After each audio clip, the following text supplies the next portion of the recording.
Oke, selamat siang pada para peserta talk show mata kuliah Perdagangan Manusia Departemen Kriminologi Universitas Indonesia. Saya sampaikan selamat datang kepada Mas Kisnu Widakso selaku Ketua Program Studi Sarjana Departemen Kriminologi Universitas Indonesia. Saya juga sampaikan selamat datang kepada Kak Gloria Turuli Estrelita selaku dosen pengampu mata kuliah Perdagangan Manusia. Saya juga sampaikan selamat datang kepada Kak Harold Perangin-Angin selaku pembicara tamu pada sesi kuliah hari ini. Begitu pula dengan Kak Zahra Sabrina dan Nabil Wibisana sebagai pembicara dari mata kuliah Perdagangan Manusia pada hari ini. Pertama ada Kak Zahra Sabrina. Sekarang beliau sedang mengikuti perkuliahan di Departemen Kriminologi Universitas Indonesia ada semester 8 dan memiliki topik di bidang kejahatan lingkungan. Berikutnya ada Nabil Wibisana yang sama-sama sedang menjalani perkuliahan di Departemen Kriminologi Universitas Indonesia semester 6 dan memiliki ketertarikan di bidang penyalahgunaan obat-obatan. Dan terakhir ada dosen tamu kita, pembicara tamu kita yaitu Kak Harold Perangin-Angin. Nah, Kak Harold ini menyebut dirinya ini sebagai seorang pembela publik, khususnya untuk masyarakat yang terpinggirkan dan miskin semenjak tahun 2010 hingga sekarang. Dan ia mempunyai ketertarikan terhadap isu perburuhan dan melakukan kerja advokasi, riset, dan pengorganisasian untuk sektor penipuan online, tambang nikel, industri sawit atau perkebunan, garmen tekstil, serta perikanan. Dan sekarang beliau sedang bekerja di bagian investigasi bantuan hukum, pengembangan hukum di Yayasan Integritas Justisia Madani Indonesia atau IJMI yang berfokus pada pembelaan hak buruh migran yang terkena jerat kerja paksa dan perbudakan di Asia Tenggara, dan dalam sela pekerjaannya di IJMI masih terlibat melakukan pembelaan terhadap korban penggusuran, pengguna narkotika, dan kebebasan beribadah serta berkeyakinan. Ia menyukai musik Jamaican Sound dan menjadi selektor di bawah naungan Pom Pom Sound System. Dan ia juga merupakan seorang ayah dari anak perempuan bernama Cherry. Nah, Kak Harold sendiri ini merupakan lulusan dari Fakultas Hukum Universitas Pajajaran pada tahun 2007. Beliau mengangkat skripsi agraria mengenai perampasan lahan pada masyarakat Rumpin di Bogor. Sedikit pengalaman organisasi dari Kak Harold, ia pernah berorganisasi di Lembaga Bantuan Hukum Bandung, kemudian juga di Solidaritas Korban Kebebasan Berkeyakinan dan Beribadah atau Sobat KBB, di Asia Floor Wage Alliance atau Aliansi Upah Dasar Asia, di Buruh Migran Berdaulat di Sabah, Malaysia, pegiat kesehatan masyarakat atau safety, dan juga di sekarang Yayasan Integritas Justisia Madani Indonesia atau IJMI. Nah, berikut tadi ada perkenalan dari para pembicara hari ini. Langsung kita masuk ke sesi pertama, yaitu adalah paparan singkat dari Kak Zahra Sabrina dan Nabil Wibisana. Kepada Kak Zahra dan Nabil, waktu dan tempat kami persilahkan. Ya, jadi di sini saya Nabil dan Kak Zahra akan mempresentasikan tentang kebijakan kuratif dan preventif negara dalam perdagangan manusia. Oke, isinya ada di slide-slide berikutnya. Boleh banget di next slide. Oke, di sini akan ada beberapa daftar isi mungkin bahasa ini kali ya. Yang pertama akan dimulai dari kebijakan pemerintah, lalu ada program-program yang di dalamnya ada kebijakan juga, terus ada kerjasama, analisis, dan kesimpulan yang akan kita bedah satu persatu di slide-slide berikutnya mungkin ya. Oke. Kebijakan. Sebelum kita bahas kebijakan, mungkin kita bahas sedikit dulu ya kebijakan kuratif dan preventif secara singkat ya. Seperti yang kita tahu, kebijakan kuratif itu adalah upaya penanganan ya. Gampangnya adalah yang sudah terjadi, lalu adalah kebijakan kuratif yang menangani, sedangkan preventif ini adalah upaya pencegahannya. Jadi untuk menanggulangi juga. Nah, kebijakan kuratif dan preventif ini diambil oleh pemerintah Indonesia dalam menangani kasus perdagangan manusia, mencangkup berbagai upaya yang berfokus pada pencegahan, penanganan korban, penegakan hukum, hingga kerjasama internasional. Nah, jadi saling bersinggungan satu sama lain ya antara penanganan dan pencegahan. Oke, izinkan saya menjadi fans Arsenal yang suka bahas sejarah nih. Di sini kan ada undang-undang, peraturan menteri, dan peraturan presiden. Mungkin kita bahas sedikit sejarahnya kali ya, tentang kenapa sih bisa ada undang-undang, peraturan-peraturan yang membahas tentang kebijakan preventif dan juga kuratif ya. Yang pertama itu mungkin satu-satu aja contohnya kali ya. Kalau sejarah kebijakan kuratif di Undang-Undang nomor 21 tahun 2007 ini itu tentang TPPO ya, pemberantasan tindak pidana perdagangan orang. Nah, kenapa sih jadi nih ke undang-undang ini? Nah, jadi itu sebagai bentuk pemerintah untuk mengantisipasi banyaknya perdagangan orang, human traffic lah ya. Nah, jadi para aktivis HAM, aktivis perempuan itu mengadakan demo besar-besaran lah ya pada saat masa itu. eh, itu mereka mendesak pemerintah nih untuk eh, membahas undang-undang secara khusus nih, gimana nih kebijakan orang nih, kan nggak ada solusi nih tentang manusia yang diperjualbelikan, lalu hukumannya, lalu disitulah para aktivis-aktivis kita nih, kita harus banyak respect kali ya, berterima kasih para aktivis kita yang udah mendesak pemerintah kala itu, dan lalu adalah undang-undang ini. Nah, desakan ini didasarkan realita karena di Indonesia merupakan salah satu negara yang paling banyak ada perdagangan manusia di wilayah Asia Tenggara. Oke, lalu ada lagi peraturan pemerintah nomor 9 tahun 2008, peraturan presiden nomor 22 tahun 2021. Tapi yang ini nggak bakal saya jelasin, takutnya bisa sampai besok kita kan. Oke, kita masuk ke kebijakan preventif. Saya juga mau jadi fans Arsenal lagi nih, bahas sejarah dikit kali ya. Buat, tapi kali ini kan tadi undang-undang udah, kita ke peraturan presiden. Nah, peraturan presiden ini yang nomor 69 tahun 2008 ini jadi dibentuk 8 November kalau kurang lebih segitu. Nah, pada saat itu Pak SBY mengatasi permasalahan perdagangan di Indonesia ini. Lalu di peraturan presiden ini ada peraturan, berisi tujuan, sasaran, dan strategi untuk mencegah dan menghentikan upaya perdagangan manusia lah kala itu. Respect Pak SBY, terima kasih. Lalu ada dua peraturan lain, yaitu Undang-Undang Nomor 1 Tahun 2007, Peraturan Menteri Ketenagakerjaan Nomor 18 Tahun 2018. Baru banget nih. Oke, boleh di next slide ya, operator. Nah, ini ada beberapa, aduh, masuk beberapa program-program ya. Yang pertama pendekatan 3P, itu pencegahan, perlindungan, dan penuntutan. Nah, pencegahan ini mungkin kita sering dengar kali ya, stop human trafficking, stop perdagangan manusia. Mungkin nggak begitu asing di telinga kita ya. Nah, lalu ada juga perlindungan rumah aman atau bahasanya shelter, layanan terpadu di rumah sakit. Terus ada juga penuntutan ini, aduh, tipe, maaf teman-teman. Jadi operasi bina husuma dan pengadilan khusus yang dimana eh, ini adalah pendekatan untuk pencegahan juga korban. Lalu yang setelah 3P ada penanganan pekerja migran. Apa sih penanganan pekerja migran? Nah, penanganan pekerja migran ini adalah penanganan untuk para pekerja migran yang nantinya akan bekerja keluar gitu kan. Contohnya ini untuk melindungi pekerja migran agar tidak menjadi korban. Lalu penyuluhan di daerah yang rawan migran, karena lagi-lagi penyuluhan ini penting banget ya teman-teman. Literasi untuk pengetahuan kita supaya kita nggak gampang terbodohi lah.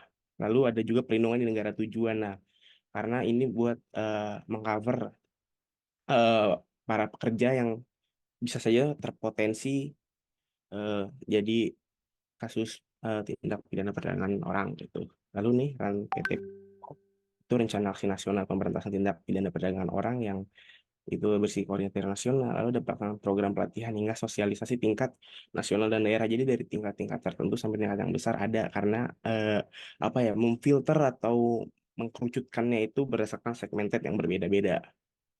Oke, boleh di next teman-teman.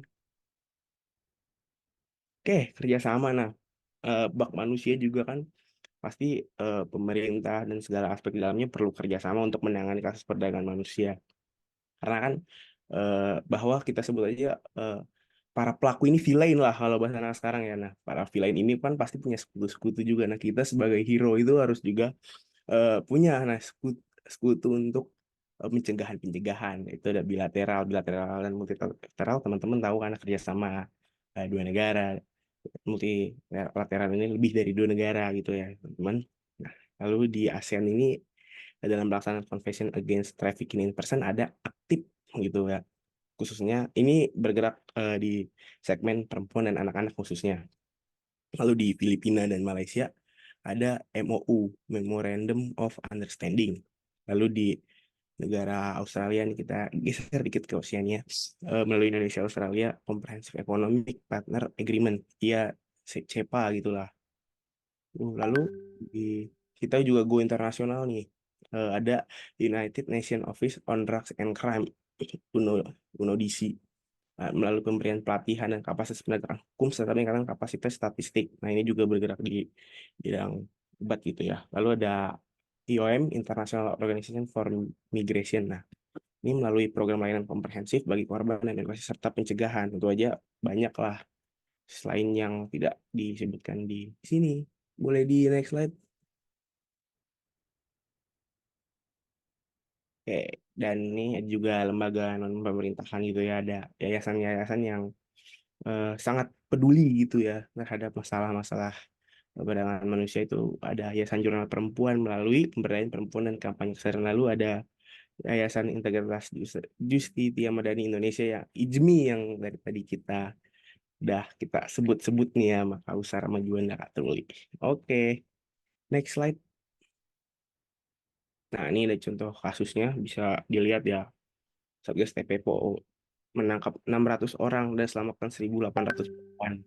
Ini adalah upaya penyelamatan. Lalu eh, ada juga Kepala Biro Penerangan Masyarakat memberikan keterangan para terkait operasi terkait Satgas. Ini adalah eh, dua kasus yang cukup besar lah pada masanya. Boleh next slide. Oke. Eh, untuk mengurangi saya yang terlalu banyak berbicara, sebenarnya mungkin analisis bakal saya bahas lebih singkat aja lah. Oke, berdasarkan kilas balik dari beberapa pemaparan sebelumnya, eh, ya terkait apalagi praktek dan kuratif ini, tentunya tindakan penegakan hukum dan adanya upaya pencegahan ini saling terikat satu sama lain ya. Penanganan pencegahan ini saling bekerja satu sama lain. Nah, ini juga mengevaluasi efektivitas kebijakan dalam mengurangi insiden perdagangan manusia serta meningkatkan kesadaran dan perlindungan terhadap korban. Lagi-lagi karena kan kita jangan terlalu fokus ngekat masalahnya, kan kita juga harus memikirkan aspek-aspek kondisi terhadap korbannya itu juga. Itu adalah salah satu hal yang terkadang mungkin luput kali ya teman-teman. Boleh di next slide, Ju. Oke, kesimpulan. Nah, oke, melanjuti eh, penyampaian saya di slide-slide sebelumnya, dalam kebijakan tentunya telah diatur nih strategi tentang pencegahan penanganan korban kayak yang tadi udah ada di slide sebelum-sebelumnya ya. Saya udah menjelaskan tentang peraturan, undang-undang yang bahas dan mencegah upaya TPPO itu sendiri ya. Lalu ada juga program-program kerjasama yang untuk meningkatkan kewaspadaan dan juga meningkatkan standar keamanan lah. Karena kebijakan tersebut kan dilaksanakan sebagai program-program untuk pencegahan penegakan hukuman yang kuat, tentunya dukungan psikologi buat korban juga, serta kerjasama antar lembaga baik pemerintah ataupun non pemerintah untuk mengatasi korban trauma karena human traffic ini dan memulihkan kehidupan mereka kembali. Kita lihat riset lah. Next slide boleh, Ju. Oke, ini ada rujukan beberapa bahan bacaan, sumber-sumber yang telah kelompok kami rangkum sesingkat-singkatnya di dalam PowerPoint ini. Oke, Christina, ada undang-undang Kompas. Oke, Ju, lanjut aja. Oke, apa kurang lebihnya mohon maaf. Selamat siang. Assalamualaikum warahmatullahi wabarakatuh. Oke, terima kasih banyak Nabil atas paparannya. Karena tadi Kak Zahra ada sedikit kendala teknis, jadi tadi tidak bisa melakukan presentasi. Mungkin dari apa yang disampaikan oleh Nabil. Pertama tadi kalau kita bahas soal kebijakan, ternyata itu lebih ke hal-hal yang ketika TPP itu sudah terjadi gitu. Sementara kalau ini itu kebijakan yang bersifat pencegahan. Dan menarik tadi kan TPPO itu yang berlaku di Indonesia itu adalah ratifikasi dari Konvensi Palermo ya. Namun tadi si Nabil menyebutkan bahwa UTPP dan kebijakan-kebijakan itu ada desakan dari masyarakat. Ini mungkin menunjukkan bahwa bagaimana pemerintah itu sebetulnya masih mungkin belum terlalu menganggap serius kejahatan perdagangan manusia pada awalnya gitu. Namun karena desakan masyarakat yang sudah mulai paham dengan bahaya dari perdagangan manusia, maka pemerintah akhirnya meratifikasi Palermo dengan membuat UTPPO. Lalu itu juga ada beberapa program-program dan juga bentuk kerjasama yang disebutkan oleh Nabil. Namun tadi yang menarik soal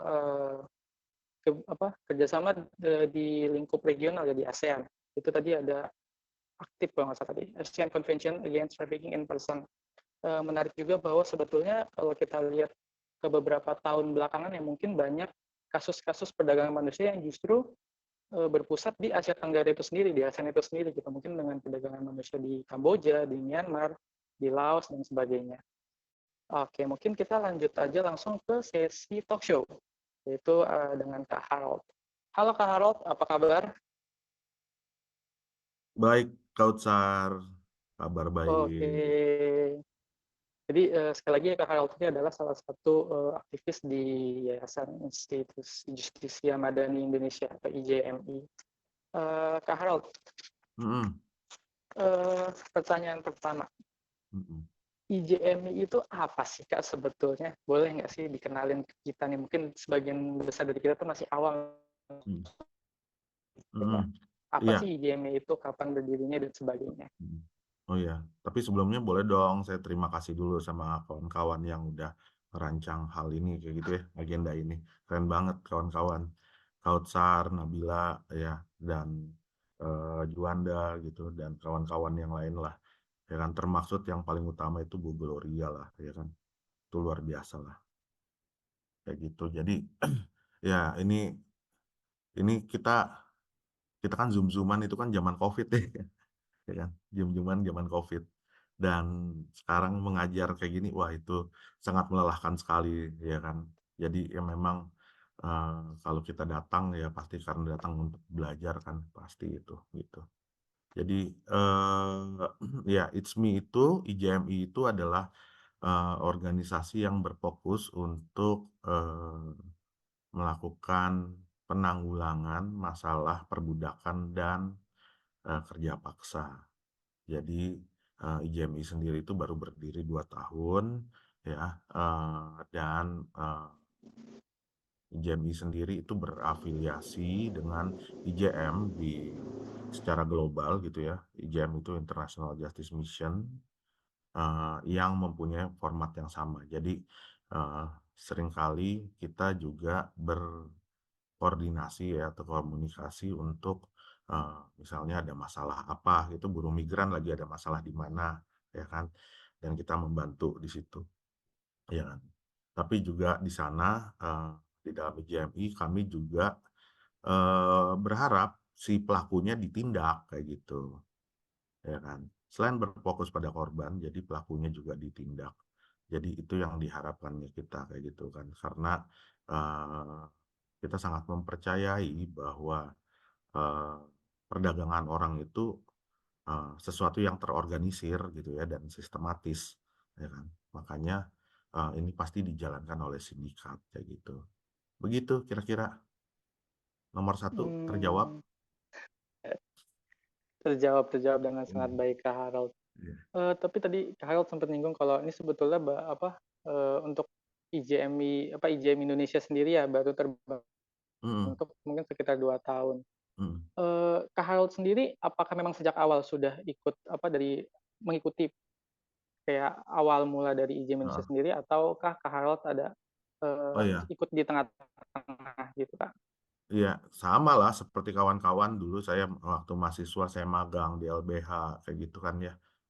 Dan kemudian itu mendekatkan diri saya kepada problem-problem sosial, dan ketika di LBH itu ya karena saya tinggalnya di Jawa Barat ya kan, dan Jawa Barat itu sebagai lumbung pengiriman orang kepada untuk menjadi pekerja migran di negara-negara paling banyak apa ya, Taiwan, ya kan, Taiwan, terus Arab Saudi paling banyak ya kan, itu paling banyak.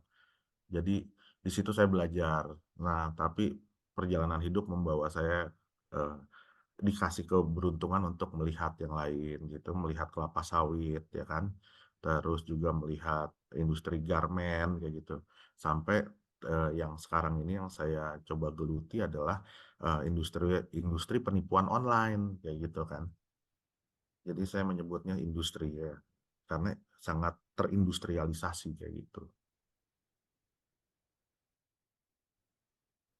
Oke, berarti Kak Harold emang sudah sejak mahasiswa ya sudah aktif gitu ya melihat isu-isu sosial. Lalu dengan Mm-mm. seiring berkembangnya IJM Indonesia ini, Kak Harold pun ingin ikut Mm-mm. berpartisipasi dan membantu penyelesaian permasalahan sosial, Mm-mm. terutama di Mm-mm. Mm-mm. perdagangan manusia gitu. Iya, iya, iya. Kak Harold mau Ya, nanya lagi nih. apalagi? Di IJM Indonesia itu kira-kira gimana sih Kak bentuk advokasinya mungkin dalam penyelesaian permasalahan, ataukah kerjasama nyata IJMI dengan dengan pemerintah atau Mm. lembaga-lembaga lain di bidang yang sama? Kerjasamanya pasti koordinasi ya, harapannya koordinasi ya kan. Tapi memang karena kami juga buka pengaduan kasus ya, jadi pengaduan kasus itu juga membawa seseorang itu melalui hotline ke hotline yang kita punya kayak gitu ya.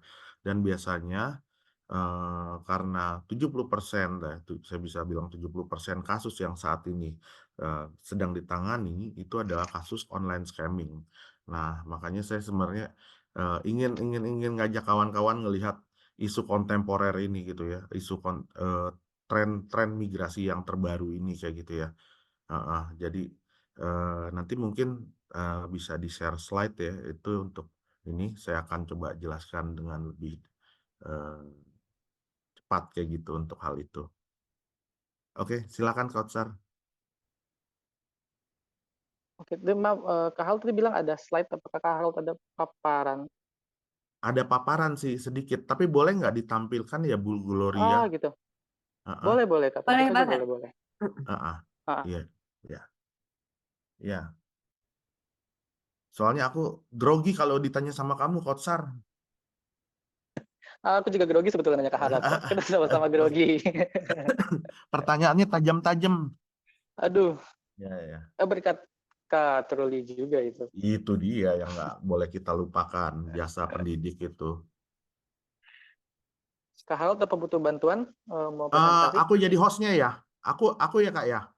Ya, bisa langsung share Boleh, screen boleh. kok. Oke ya. Oke, sebentar.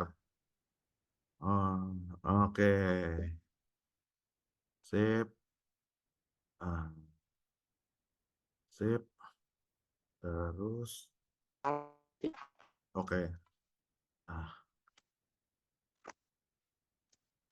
Aduh, kumaha ya. Udah kelihatan belum sih? Belum ya? Belum ya? Belum. Kalau ke Oke, screen sip. nanti. Oke. Ya. Oke, ini ya. Kelihatan ya? Sip. Aman. Oke. Ini full screen ya berarti ya? Oke.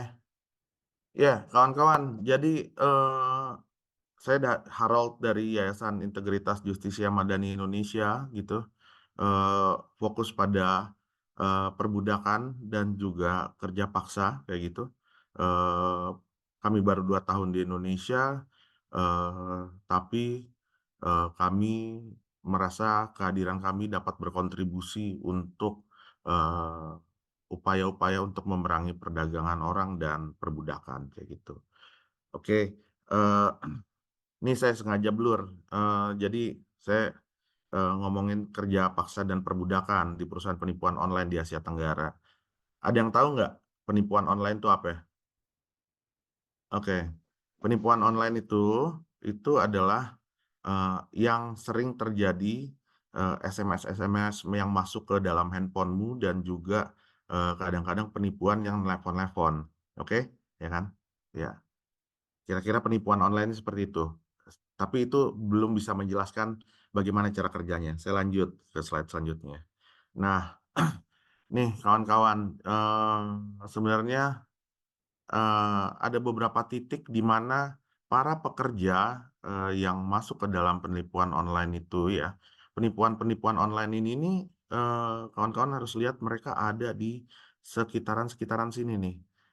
Perbatasan semua, perbatasan Kamboja Vietnam, perbatasan Kamboja Thailand, Thailand dengan Burma, ya kan. Jadi posisinya itu selalu ada di sini, kayak gitu ya, ya kan.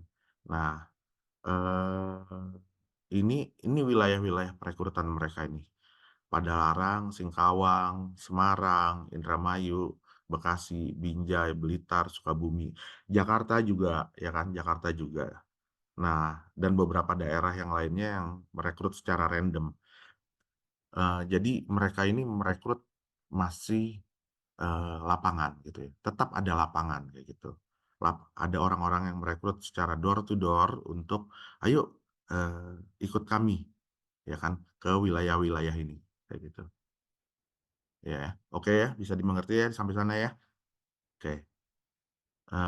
Nah, para perekrut ini ngomong nih, yang dijanjikannya adalah apa?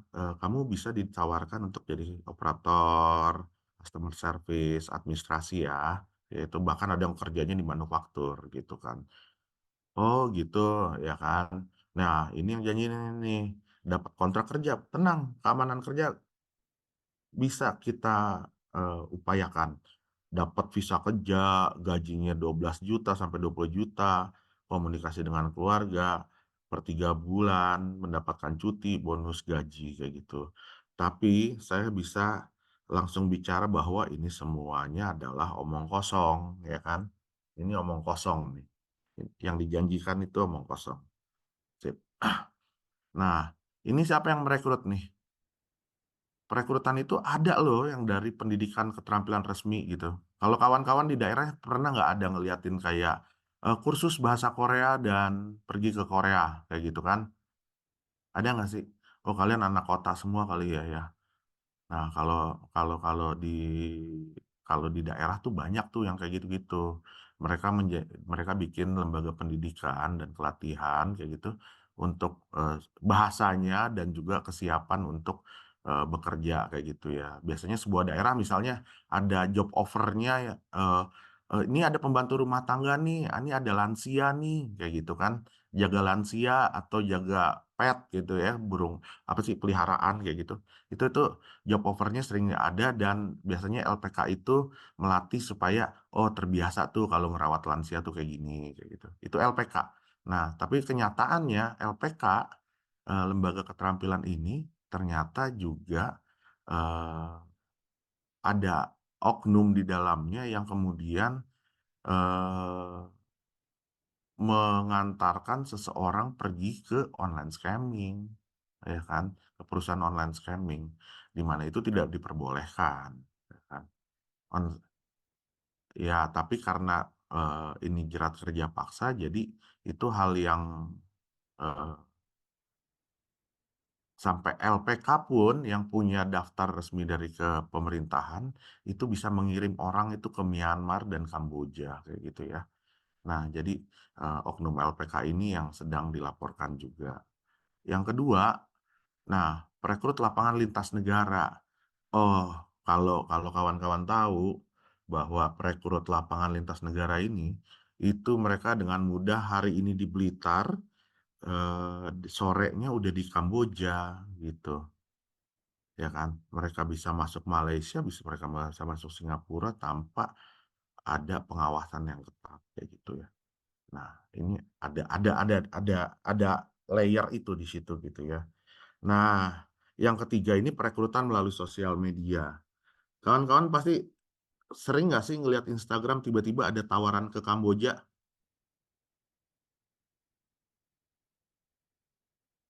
Ada nggak? Pernah nggak? Atau gue doang yang kayak gitu ya? Kayaknya algoritma saya nggak nyampe ke situ sih, Kak. Apa enggak ya? Iya. Algoritmanya kayaknya di mukbang aja nih, Kak, kalau saya sih, Kak. Iya iya iya iya. Tapi iya itu tuh ada ya kan? Itu ada dan itu menarik banyak banyak orang untuk pergi, ya kan. Hari ini sudah 74.000 orang di Kamboja, kayak gitu ya. Orang Indonesia di Kamboja, ya kan. Berdasarkan data pemerintahan Kamboja, kayak gitu. Nah, 74.000, ya kan. Nah, sorry, kok ngehang. Oke. Nih, nah, kalau kalian lihat ya, kita balik lagi, bolak-balik aja ya, kayak gitu. Padalarang, Singkawang, Semarang, Indramayu, Bekasi, Binjai, Blitar, Sukabumi. Kira-kira ini menandakan apa sih? Kalau ada yang bisa menjawab hal itu? Iya, kita pakai nalar aja. Kota-kota, ada yang udah pasti sering lah kalau kawan-kawan bepergian ya. Nah, kota-kota ini tuh kota-kota yang karakternya gimana sih? Ada yang bisa jawab nggak? Ngasih pendapat? Nggak ada ya? Iya, ini adalah kota-kota suburban. Jadi adalah kota-kota penyangga dari kota urban, ya kan? Ya kan. Padalarang itu penyangga Bandung, ya kan? Bekasi penyangga Jakarta. Sukabumi itu penyangga Jakarta juga tuh, ya kan? Blitar, Surabaya, ya kan? Binjai itu Medan. Jadi kalau kita lihat ya, kawan-kawan ini kan direkrut 25 tahun sampai 35 tahun. Mereka sangat ingin merekrut anak-anak muda kayak gitu ya. Dan sayangnya ya kan mereka orang-orang yang melakukan merekrut kepada orang-orang yang sedari sedari awalnya itu memang tidak mampu untuk mengenyam pendidikan dengan baik. Itu karakternya, ya kan. Nah, rekrutan melalui sosial media balik lagi. Ini sering terjadi. Ini biasanya sosial media ini yang tadi itu kalau di Instagram yang ke Kamboja ya. Tapi biasanya juga banyaknya yang dari Telegram ya. Diajak mau kerja di Filipina kayak gitu. Nah, perekrutan seperti ini tuh udah vulgar kayak gitu ya. Kalau kawan-kawan pergi ke Telegram itu pasti sudah bisa ngeliat ini tuh ada akun-akun yang mengajukan itu. Jadi mereka tidak merekrut secara lapangan, tapi diarahin tuh dari Telegram nanti berpindah ke WhatsApp, nanti dari sana mulailah eh, mulailah mereka diarahkan untuk bisa sendirian melewati atau per kelompok untuk masuk ke dalam negara-negara tersebut itu ya. Nah, ini lokasi kompleks nih kawan-kawan, ya kan? Ya kan? Nah, jadi ya jangan dibayangin lokasi kompleksnya modelnya kayak gini nih, ya kan? Ini tuh kalau nggak salah ini diambil tahun 2022 dari Google Map. Tapi kalau kita bisa pakai Google Earth, wilayah ini tuh wilayah yang kemudian jadi jauh lebih banyak lagi bangunan. Yang artian mereka menambah dan mengekspansi bangunan-bangunan ini kayak gitu. Nah, kira-kira seperti itu. Dan mereka selalu menempatkan itu di perbatasan, ya kan. Nah, ini beberapa foto di mana foto ini saya ambil, ya kan, dari kawan-kawan. Tapi ini bentuk-bentuk bangunannya. Ini asrama tempat tidurnya mereka, ya kan. Jadi penipuan online ini nih mereka membangun juga mes-mes untuk para korban kerja paksa. Ah, ya kan. Mereka tuh ketika itu mereka kondisi kerjanya itu handphone ketika datang itu langsung di reset kayak gitu ya. Nggak dikasih alat komunikasi, makanya sering hilang kontak kayak gitu ya. Karena handphonenya semuanya di reset, ya kan. Dengan tujuan agar tidak ada bukti, ya kan. Yang kedua, korban harus memenuhi target. Nah, target itu apa? Cobalah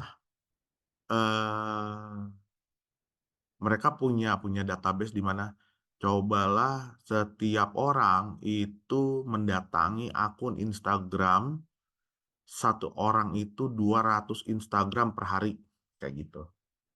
Itu target tuh, ya kan. Nah, dari masuk ke Instagram, nanti berupaya untuk mengajak, ya kan. Terus setelah itu akan diarahkan untuk investasi dan lain-lain, kayak gitu, ya kan. Nah, itu yang sering terjadi, ya kan. Kadang-kadang ada yang modelnya polyscam, kayak gitu ya. Beberapa organisasi menyebutnya polyscam. Jadi pura-pura menelpon, ya kan. Menelpon, "Hei kamu, kamu melakukan transaksi ilegal, paketmu diketahui mau menyimpan barang-barang berbahaya," ya kan. Oh, orang kan pasti takut kan gitu kan ya. "Sebentar, di sini ada pihak dari kepolisian." Terus ada yang berpura-pura jadi polisi, tekan lagi. Nah, ya kan. Terus ada yang berperan pura-pura jadi jaksa, ya kan, nekan lagi sampai akhirnya korban itu kemudian membayar, kayak gitu ya. Nah, itu cara kerja polyscam. Nah, para pekerja-pekerja ini dipaksa untuk melakukan hal itu, ya kan. Dan industrinya makin besar, ya kan. Nah, kalau beberapa bulan lalu PPATK itu apa ya? Aku lupa ininya ya, singkatannya panjang ya. Tahu lah ya, transaksi keuangan ya. Itu menyebutkan bahwa dalam industri ini terdapat 190 triliun keuntungan. 190 triliun, kawan-kawan. Ngitungnya aja kita bingung kan ya, itu ya. Udah bingung, ya kan. Keuntungannya 190 triliun, ya kan. Nah, jadi kalau kamu nggak dapat target, kamu akan dijual ke perusahaan lagi. Nah, ini artinya downgrade, ya kan. Dan ini nggak memenuhi target nih, gue jual aja ke tempat yang lain, kayak gitu kan ya. Dan orang yang dijual seperti itu bisa sampai 2-3 kali dijual, kayak gitu, ya kan. Nah, kondisi kerja yang lain adalah kerjanya mereka itu 12-20 jam sehari, ya kan, tanpa henti. Bahkan banyak yang kemudian dia pakai infus kayak gitu, saat bekerja itu tetap harus pakai infus gitu, megang infus tapi sambil kerja kayak gitu, karena kan keahliannya kan typing ya, kayak gitu. Yang para pekerja ini harus salah satu skill ininya minimal bisa typing lah, kayak gitu ya. Nah, gaji itu ya yang tadi itu dibilangin, kamu bisa dapat gaji 12-20 juta, ya kan. Ya kan, siapa yang nggak tergiur, kawan-kawan, ya kan. Terus tapi kenyataannya gaji itu hanya diberikan, dan itu diberikan itu jauh sekali dari yang dijanjikan, dan kebutuhannya adalah ketika gaji itu ada adalah untuk beli sikat gigi, sabun, supaya mereka ini. Nah, di kiri ini adalah contoh orang yang dipukuli bagian kaki kanannya, ininya, pahanya kayak gitu, pahanya, ya kan. Jadi ketika dipukul itu dia modelnya adalah model luka dalam, kayak gitu loh. Jadi maksudnya luka-luka yang tidak terlihat, nggak di muka, kayak gitu kan ya, ya kan. Nah, pemukulan memakai kayu, strum listrik itu sudah sering ya. Jadi misalnya mereka lagi duduk di atas di meja, ya gitu, leadernya di belakang itu, kamu nggak bener, deret, ya kan, strum, ya kan. Itu sih, dan jalan jongkok juga ya, kayak gitu. Heeh, ya kan. Nah, itu oke, Bu, kebanyakan nanti ya. Nah, ini advokasinya, ini yang kemarin-kemarin ini ya. Jadi ibu ini dia sedang menunggu suaminya yang masih terperangkap di Myanmar. Myanmar sedang perang, ya kan. Terus juga eh, ya ini berita-berita yang terakhir lah ya, kayak gitu. Ya, Eh, ya ini kasus yang sedang dihadapi, tapi kira-kira seperti ini. Minta siksa, disiksa, keluarga diminta tebusan, dipukuli setiap hari ya, ya kan. Ini akan bisa berujung kematian nih kalau misalnya disiksa tiap hari kayak gitu, ya kan. Nah, satu hal yang menurut saya juga menarik adalah aspek perempuan ya. Aspek perempuan ini jadi sangat penting ketika misalnya kan kebanyakan laki-laki yang kemudian menjadi pekerja online scamming ya. Nah, bagi para istrinya mereka itu kemudian mempunyai double sampai triple burden gitu ya. Ada penindasan berlapis di situ ya. Mereka harus jadi tulang punggung ya buat memenuhi kebutuhan keluarganya. Terus jadi single parent tentunya ya. Artian beban pengasuhan, beban edukasi kepada anak itu diserahkan pada mereka. Yang ketiga itu mereka juga tentunya harus ngurusin suaminya karena proses ketika masalah seperti ini terjadi itu kan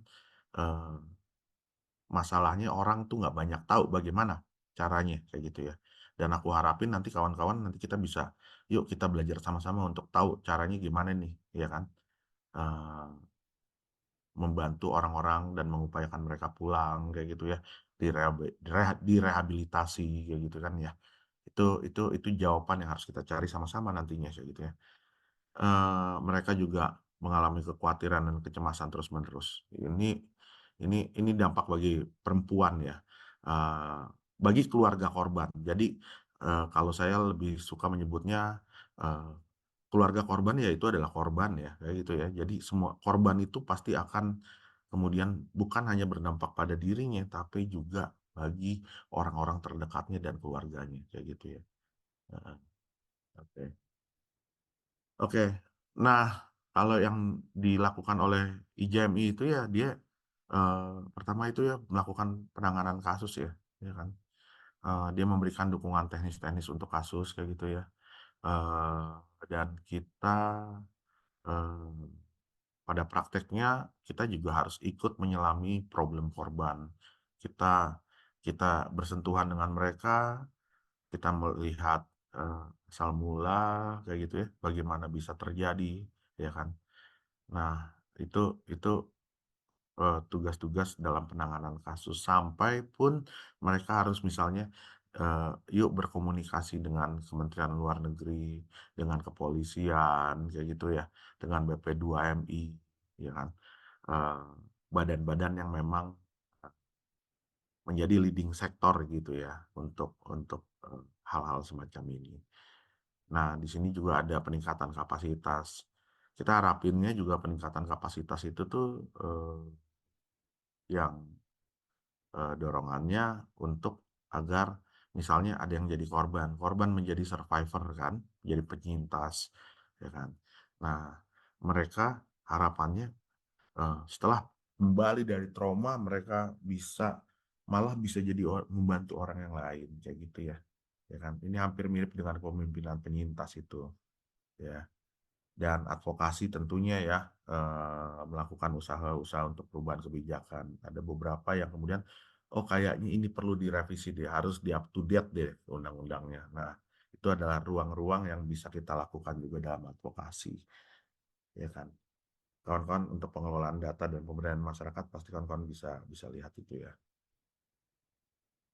Ya, ini bisa dilihat juga kawan-kawan ya. Banyak sekali ya. Ini ini ini hal-hal yang apa ya, rekomendasi ya sangat rigid, tapi tentunya saya sih akan lebih menarik kalau misalnya kita bisa ngobrol-ngobrol aja kayak gitu Kak Glo. Oke Kak Harold, terima kasih banyak atas paparannya tadi, sangat komprehensif, sangat lengkap, dan juga berdasarkan pengalaman nyata gitu. Kita sebagai mahasiswa yang mungkin jarang bersentuhan dengan isu-isu ini secara langsung, itu kita bisa merasakan bagaimana Jadi mungkin habis ini akan ada sesi tanya jawab di peserta talk show yang ingin bertanya. Nanti boleh mungkin nulis di chat box kalau mic-nya nggak bermasalah, atau nanti boleh raise hand kalau mau on mic secara langsung. Tapi setelah langsung, apakah ada yang ingin bertanya terlebih dahulu dari audiens? Saya melempar pertanyaan kepada audiens. Oke, ada Raden Roro Syafina dan Bernadette Tegeskinta. Mungkin boleh dari Raden Roro Syafina dulu, mungkin ada pertanyaan. Silakan On. Terima kasih Kak Utsman. Sebelumnya mohon maaf tadi ke Harold dan teman-teman semua, saya izin off cam karena lagi pakai data solar dan kalau on cam tadi jadi ngadet. Saya izin bertanya ke Kak Harold. Tadi kan disebutkan kalau misalnya mereka ketika sampai di tempat perdagangannya itu HP-nya langsung diambil dan di-reset HP-nya. Tapi beberapa kasus itu berhasil diselamatkan para korban ini. Terus juga tadi ada yang bilang kalau misalnya paspor dan lain-lain identitas mereka itu diambil juga. Jadi saya penasaran bagaimana cara menyelamatkan para korban perdagangan manusia atau penyelundupan manusia ini, karena tadi disebutkan juga kalau misalnya di tempatnya itu ada dijaga oleh mereka para pelaku itu yang memegang senjata. Jadi ini kan cukup riskan juga untuk para penyelamat. Mungkin seperti itu pertanyaannya, semoga bisa ditangkap. Terima kasih. Kak Harold, boleh kita tampung dulu satu lagi dari Bernadette Tegeskinta. Maaf, Harold masih di mute? Boleh Kak Otsar, Ya. 2 atau 3 sekalipun nggak masalah Iya. lah, biar bisa ditampung sekaligus. Oke, baik Kak Harold. Kalau ada yang mau bertanya lagi, berarti di sini ada bis Kinta, masih ada 1 slot lagi ya. Oke, Kinta boleh on mic. Oke, terima kasih Kak Sar, juga terima kasih pada Kak Aaron sudah memberikan paparan yang sebenarnya saya dari kelompok Upinipin. Nah, kelompok kami ini tadi baru tahu tentang poin LPK resmi tentang ini ya, pelatihan apa tuh tadi? Ya, pelatihan kerja resmi gitu. Sebenarnya mungkin karena kita masih bingung kok bisa ya dibilang sebagai lembaga resmi, dan maksudnya dengan title resmi itu berarti kan diakui. Padahal faktanya ada praktik seperti itu. Mungkin boleh dielaborasi lagi Kak tentang ini, dan apakah memang ternyata purpose-nya begitu ya dari awal, dan ternyata purpose itu memang sengaja disembunyikan. Terus maksudnya gimana ya praktik dia ini. Terus sebenarnya bagaimana regulasi penanganan pada praktik-praktik seperti ini? Seperti itu Kak. Terima kasih. Regulasi apa tadi? Penanganannya, jadi penanganan ke LPK yang ini, karena maksudnya apakah ini tuh sebenarnya termasuk ke penyelewengan secara pribadi atau secara organisasi utuh gitu. Oke. Terima kasih. Thank you Bernard. Oke, terima kasih Kinta. Ini kebetulan ada satu lagi pertanyaan dari Rizky Ananda. Oke, Iki boleh on mic. Ya, sebelumnya terima kasih banyak kepada Kak Harold atas presentasinya sangat baik dan juga kepada kelompok penyaji. Saya mohon izin bertanya. Jadi setelah saya dari kelompok piano organ tunggal, dan setelah kelompok kami berdiskusi, kebetulan presentasi tadi sangat menarik ya. Cuman mungkin menurut kami ingin bertanya, jadi mungkin dari pengalaman pribadi Kak Harold sendiri, apa yang kemudian menjadi tantangan terbesar selama proses penanganan kasus selama organisasi berlangsung selama tadi kurang lebih katanya 2 tahun, dan mungkin ini sedikit juga cukup mirip dengan pertanyaan Vina tadi. Mungkin setelah pengalaman pribadi Kak Harold, apa biasanya menjadi tantangan korban dalam melakukan pelaporan kasus, karena memang ya kami setuju bahwa memang kondisi, apalagi tadi disebutkan bahwa memang korban ini biasanya ditempatkan pada pada tempat dengan penjagaan atau pengawasan yang sangat ketat lah, seperti itu. Jadi kemudian apa yang menjadi akses mereka untuk melakukan pelaporan, dan dalam pengalaman pribadi Kak Harold, mungkin apakah bagaimana kemudian tantangan tersebut bisa dilewati seperti itu. Itu mungkin pertanyaan saya mewakili kelompok. Terima kasih banyak. Ya. Oke.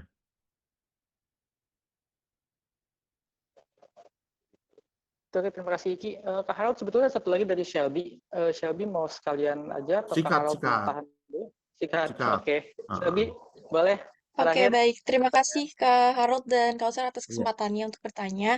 Saya Shelby dari kelompok Krimboloni, izin bertanya. Dari pengalaman dan observasi Kak Harold sendiri tentang anak sebagai korban dari perdagangan manusia itu seperti apa sih?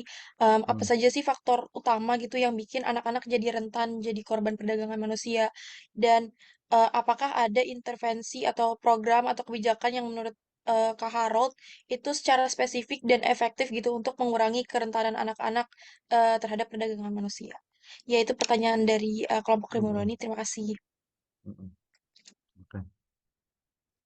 Oke, terima kasih banyak Shelby. Tadi ada 4 pertanyaan, luar biasa ya antusias peserta pada hari ini. Alhamdulillah. Langsung Oke. dijawab pertanyaannya. Iya. Langsung nih untuk Safina, tentunya Ya, kita perlu diplomasi yang kuat ya. Diplomasi itu artinya kan menempatkan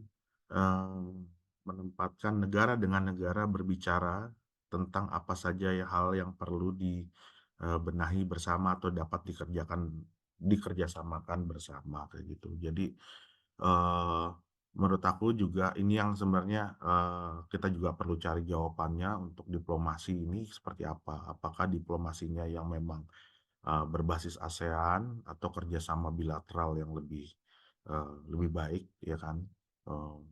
Khususnya misalnya gini, kalau misalnya hari ini di Kamboja ya kan, di Kamboja banyak orang Indonesia.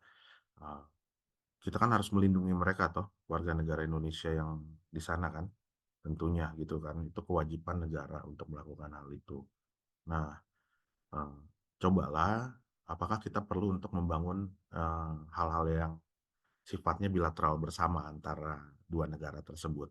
Setahu aku sih dalam beberapa bulan kemarin juga udah terbentuk namanya MLA, Mutual Legal Assistance, hubungan hukum timbal balik kayak gitu ya, dan beberapa kerjasama yang lainnya ya.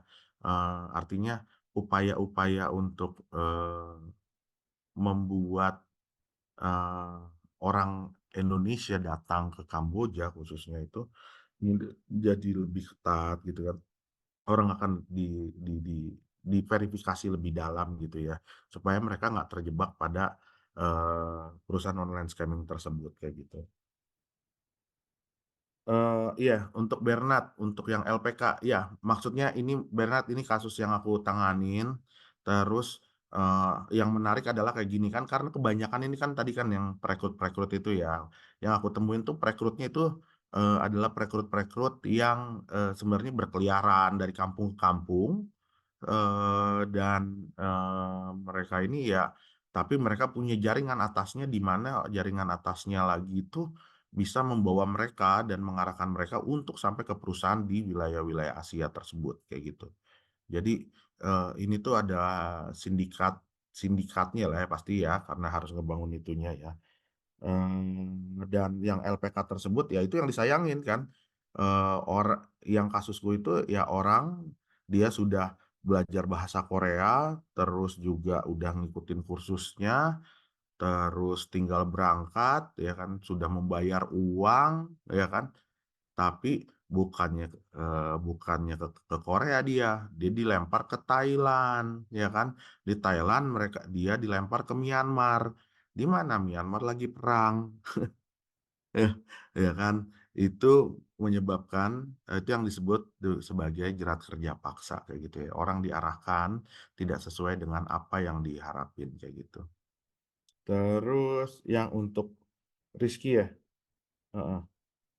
Rizky ya, tantangan terbesarnya ya, tantangan iya terbesarnya benar. iya, tantangan terbesarnya sih Ki adalah kalau saya bilang ya, kita harus semakin banyak orang yang melihat isu ini tuh sebagai isu yang bermasalah kayak gitu ya, ya kan? Isu yang harus dapat perhatian dari kita, bahkan kalau bisa kita harus bisa jadi defender untuk hal ini kayak gitu, kasus ini.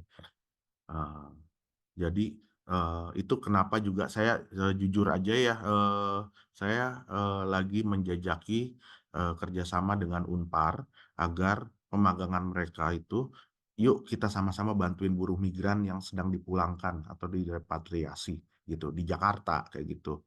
Jadi kita bikin sebuah posko di sana itu ya posko tentang migrant rights ya, posko-posko tentang bagaimana buruh migran nanti setelah pulang itu bagaimana kita melihat cerita mereka, ngobrol sama mereka, ya kan, melihat problematika mereka lebih mikro kayak gitu ya. Nah itu sih, jadi kalau ditanya tantangan, kita butuh lebih banyak orang lagi untuk mau punya hati untuk masalah ini kayak gitu. Oke, selanjutnya Selby, anak sebagai ini ya perdagangan manusia. Nah ini juga tampaknya marak ya Selby ya, tapi aku juga sebenarnya sedikit sekali menangani masalah anak. Satu-satunya masalah dua kali ya. Salah satunya masalah anak itu untuk yang diperdagangkan itu waktu itu di Bandung ya. Mereka dibawanya itu ke wisatanya itu tuh yang di timur tuh Labuan Bajo ya kan, dibawa Labuan Bajo, disuruh untuk jadi penjaga bar dan juga sekaligus juga pemandu karaoke kayak gitu ya, pemandu karaoke. Nah, perdagangan anak ini memang kalau di yang kayak gitu tuh aku sedikit sekali, tapi aku juga waktu bekerja banyak di Nunukan dan Sabah. Jadi Sabah itu adalah wilayah perkebunan sawit, ya kan. 80%-nya orang stateless, tidak punya kewarganegaraan, dan seringkali mereka dideportasi kayak gitu. Nah, dan dideportasi itu termasuk anak-anaknya. Jadi migran ini selalu dalam posisi yang berbahaya gitu ya. Nah, jadinya kalau nggak direkrut kan ya, pasar resminya itu kayaknya dinilai tidak aksesibel buat mereka sehingga pasar gelapnya yang lebih akses kayak gitu ya. Lebih mudah terakses sama mereka. Bayar calo bisa terbang kemana, ya kan. Nah, itu dia yang jadi menurutku jadi masalah. Sampai itu tuh mungkin bisa ngejawab ya. Atau kalau nggak ngejawab mohon maaf ya. Oke, makasih banyak Kak Harold atas Iya. jawaban-jawabannya tadi. Iya. Menarik sih soal yang masalah anak tadi terakhir yang tadi dibawa dari Selby ya, bahwa Iya. pasar gelapnya justru malah lebih diminati karena memang kalau anak kan lebih riskan ya, karena lebih jelas ya Iya. kelihatan prosesnya. Nggak mungkin kan kalau anak suruh kerja gitu kan, memang ada batasan kerja yang Gini, sorry, Sar, pasti. gue ini aku potong Kenapa? dikit Ya, ya. Pasar gelap yang aku maksud oke. itu, Sar, adalah Ya. di mana orang dengan gampang dan mudah itu bekerja ke luar negeri karena mereka itu menjumpai itu di Instagram, di TikTok, ya kan? Coba deh kawan-kawan lihat lowongan-lowongan kerja itu, ya kan? Heeh, gitu. Jadi itu yang dinamakan Oke. pasar Berarti gelap kan. lebih kayak Kalau pasar resminya kan ada job offer, nanti akan ada penempatan di sini. Negara Australia butuh berapa, ya kan? Nanti yang akan ngehandle itu BP2MI. Ini ada nih pekerjaan-pekerjaan ini, siapa yang mau masuk. Tapi mekanismenya begini ya, gitu kan? iya benar. Oke Kak. Mm. Karena juga zaman sekarang kan semua juga istilahnya anak-anak muda main sosial media, maka mungkin mereka lebih gampang Kan jaringnya lagi dari ngetren kan situ ke gitu. Australia kan? Iya, lagi ngetren kalau sekali. Iya. Betul. Oke. Mungkin ada sesi pertanyaan kedua. Kalau ada yang mau bertanya, boleh.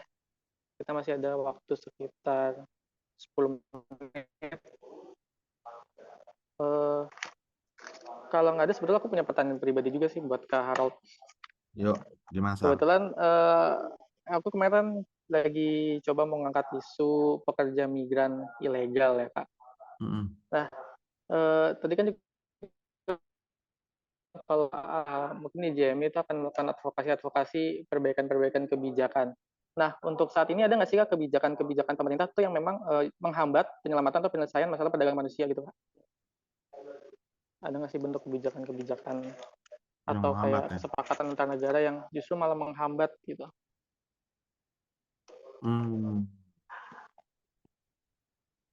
Apa ya? Ini Kalau nggak ada pasti ya yang belum tahu. maksudnya akan sangat pro dan kontra sih ya, Sar ya. Maksudnya mungkin di pihak ini akan melihatnya ini tidak menghambat, di pihak ini akan menghambat. Iya, Jadi pasti sih. aku sih lebih konsentrasi terhadap kebutuhan ya. Jadi kebutuhan yang paling yang dirasa untuk bisa membantu para buruh migran ini ya yang pertama ya khususnya untuk di sektor online scamming ya, agar pemerintah Indonesia itu mampu diplomasi dengan Kamboja ya kan dengan baik, sehingga kejahatan yang modelnya transnasional kayak gini itu bisa dikerjasamakan bersama gitu kan ya. Jadi lebih ngedepanin bahwa ini tuh ada kebutuhan kolaboratif yang tinggi kayak gitu ya kan. Ya mungkin kan kayak tadi tuh PPATK tuh bilang tuh bahwa untuk game online saja itu 190 triliun, apalagi yang scammingnya kayak gitu kan ya. Artinya apa? Itu big money gitu kan ya. Nah, dan itu tidak akan menjadi pendapatan negara ya kan. Karena problem yang lainnya adalah judi online itu kan di tempat kita dilarang. Itu bukan adalah tentuan dari kita. Tapi untuk di wilayah Kamboja, Filipina, Myanmar itu dianggap sebagai permainan kayak gitu kan, game online ya kan. Gitu. Jadi hal-hal itu yang sebenarnya harus dirajut ya kan karena itu juga bentuk benang kusut menurutku ya kan gitu sih. Berarti lebih ke kebijakan diplomasi kayak hubungan bilateral Indonesia dengan negara-negara tersebut gitu ya untuk menangani kasus-kasus termasuk masalah-masalah. di kitanya juga harus berantas nih para mafia-mafia ini kayak gitu Ya, oke ya. Kak. Ini ada dua orang yang resen, ada Dava dan Kak Truli. Mungkin boleh dari Dava dulu. boleh nggak 1 menit gua mau minum aus 1 menit Iya, boleh, menit silakan. iya 1 menit aja. Nggak apa-apa Kak, santai. Iya. Oke, menarik ya untuk sesi hari ini, banyak insight-insight baru tentang bagaimana sebetulnya perdagangan manusia, apalagi di lingkup yang complicated, udah banyak banget masalahnya gitu.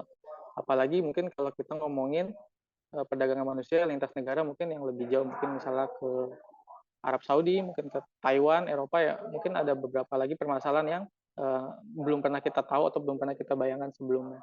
Ini bisa jadi bahan renungan kita bersama gimana sebetulnya penanganan perdagangan manusia yang lebih komprehensif, yang lebih menyeluruh, yang lebih melindungi untuk seluruh warga negara Indonesia. Karena bagaimanapun warga negara Indonesia, apalagi yang ada di luar negeri, mau mereka masuk ke luar negeri dengan cara legal maupun ilegal, mereka tetap warga negara Indonesia, mereka punya hak yang sama untuk dilindungi, mereka punya hak yang sama untuk mendapat kesejahteraan dimanapun mereka berada. Karena banyak juga sebetulnya mungkin pekerja migran ilegal yang ke luar negeri karena di Indonesia sendiri pun mereka mendapat victimisasi atau mungkin mereka mendapat kesulitan hidup gitu. Jadi mereka mau nggak mau ya mereka harus ke luar negeri gitu. Karena tadi ada Kak Harold bilang juga kan banyak tawaran-tawaran menggiurkan gaji 17 sampai 20 juta dengan spesifikasi atau kualifikasi yang minim gitu. Siapa yang nggak tergiur gitu.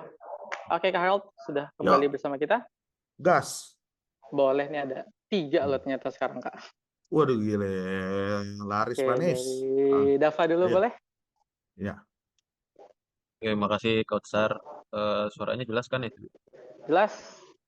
Oke, saya Dava dari kelompok 4. Mau nanya, tadi kan kalau misalnya perekrutan terhadap orang-orang yang akan didagangkan itu ada yang melewati sosial media.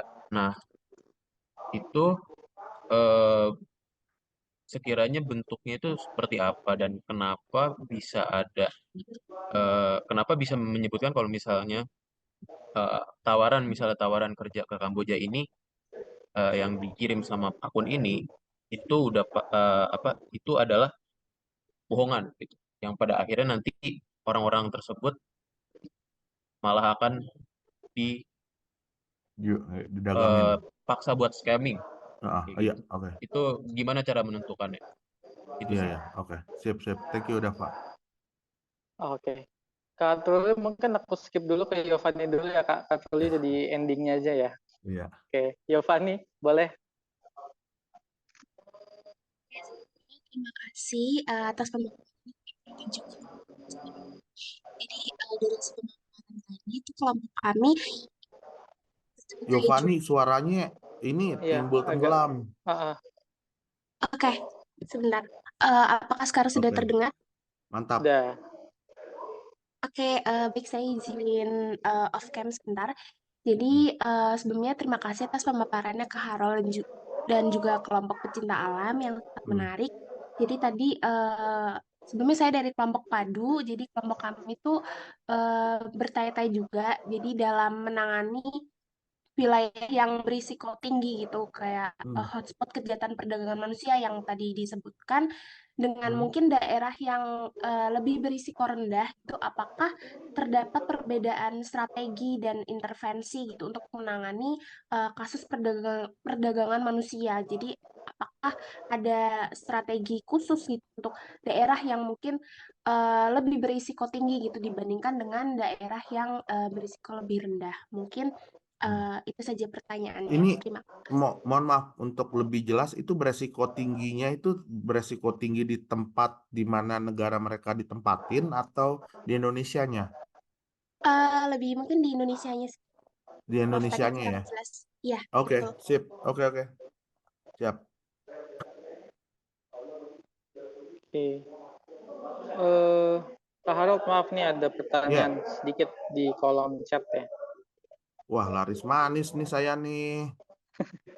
Emang menarik Kak. Ini dari gitu ya. tadi Kak Zahra ya. Jangan bohong ya.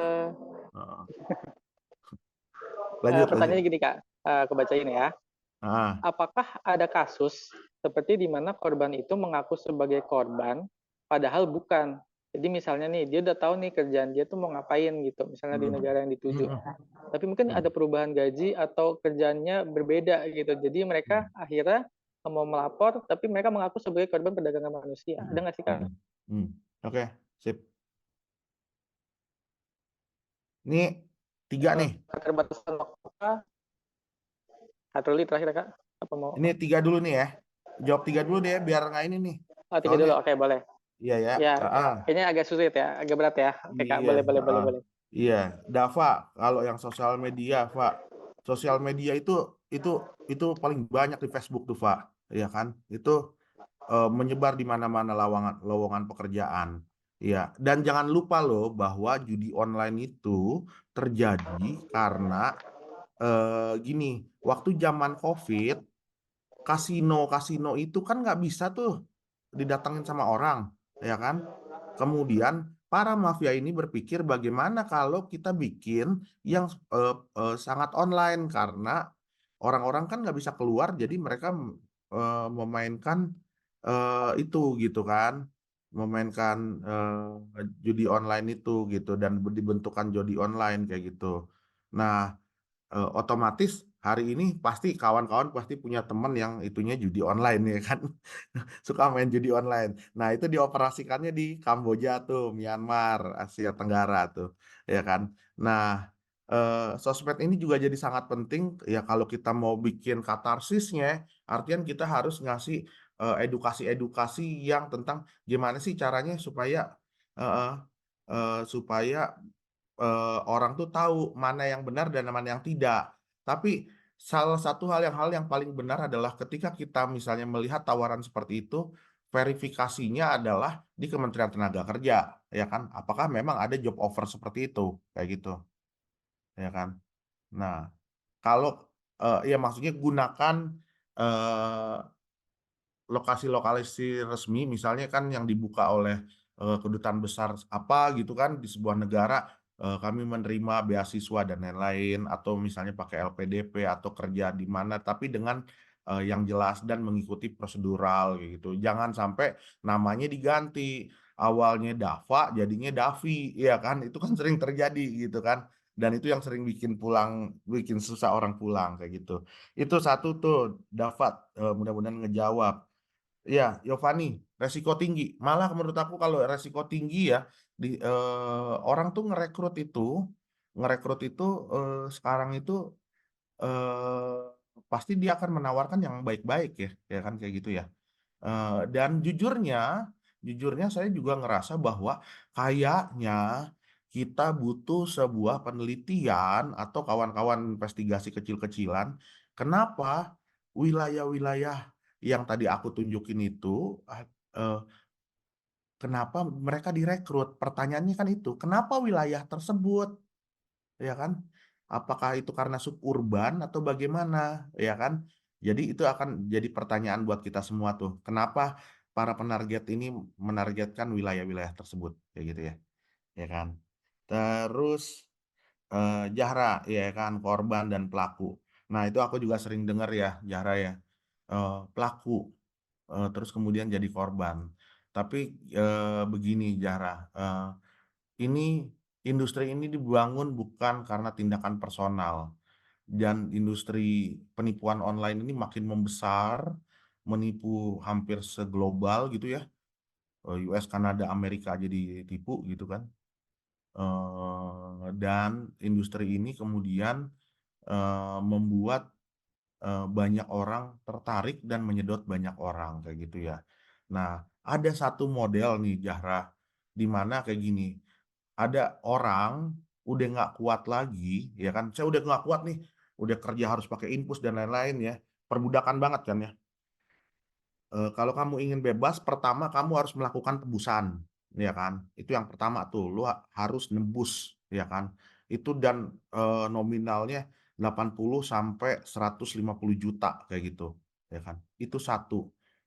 Di dalam tebusan tersebut itu juga kamu harus merekrut 3 sampai 5 orang untuk menggantikan kamu. Tukar kepala ya kalau istilah jalanannya ya, kayak gitu. Nah, itu yang membuat kadang-kadang itu sangat sulit karena satu sisi dia ingin kembali ke rumah, tapi dia harus juga ngajakin orang untuk masuk ke dalam supaya orang ini tuh ngegantiin posisinya dia kayak gitu ya. Jadi para pekerja ini nggak punya pilihan yang enak gitu loh. Gitu. Oke, itu kali ya. Mudah-mudahan nggak ngejawab. Oke Kak. Jadi memang kalau tadi bicara soal yang kasus terakhir tadi, kayak mereka benar-benar mempersulit kita untuk keluar dari situ. Jadi kayak kita berputar di situ. Karena kita mau keluar itu pun sangat sulit, tadi banyak tebusan, terus cari orang pengganti dan sebagainya. Kebetulan nih Kak Harold, kita dapat tambahan waktu sampai 1.30. Jadi Ayo gas mungkin terus.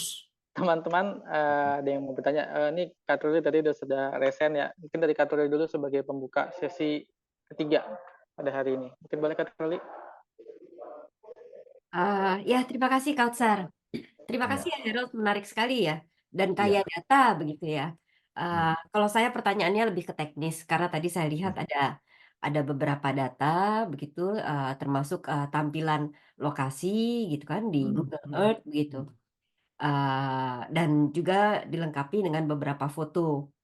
Nah, saya bayangkan foto-foto itu kan dari penyintas ya begitu, atau Ya. narasumber begitu. Ya. Pertanyaan saya, bagaimana IJMI memperoleh data-data dan kemudian mengkonfirmasi data-data tersebut? Saya bayangkan tentunya kan ada banyak informasi yang masuk, dan itu kan harus dilihat lagi kebenarannya begitu. Pertanyaan saya lebih kepada metodologi sih Harold begitu. Oke Kak. Gini, oh iya tadi aku lupa nanyain. Jadi kayak gini, kadang-kadang kawan-kawan ini tuh yang bekerja di sana handphonenya biasanya dirampas ya. Jadi mereka nggak punya komunikasi dengan keluarga. Tapi ada juga satu orang yang berhasil misalnya menyembunyikan handphone, Kak, ya kan. Dan itu hanya di waktu-waktu tertentu, hanya untuk mengabari keluarganya. Nanti mereka akan berbagi handphone dengan yang lainnya, kayak gitu. Nah, situasi-situasi ini kan tetap harus diinformasikan di sana karena kita nggak akan tahu bagaimana kondisi mereka di sana kalau tidak ada handphone. Nah, memang rata-rata karena mereka memang tools-nya memang adalah handphone, kadang-kadang mereka juga bisa memakai tools itu, yang tools kerjanya mereka, handphone itu. Tapi yang lucu juga kadang-kadang mereka pura-pura dulu untuk menipu keluarganya, kayak gitu. Ya kan, nanti baru bicara kayak dengan bahasa kode ya, kayak gitu ya. Ya, jadi informasi-informasi ini tuh didapat ya karena memang masih ada yang memberikan informasi ya tentunya ya dengan itu ya situasi mereka. Apalagi yang di awal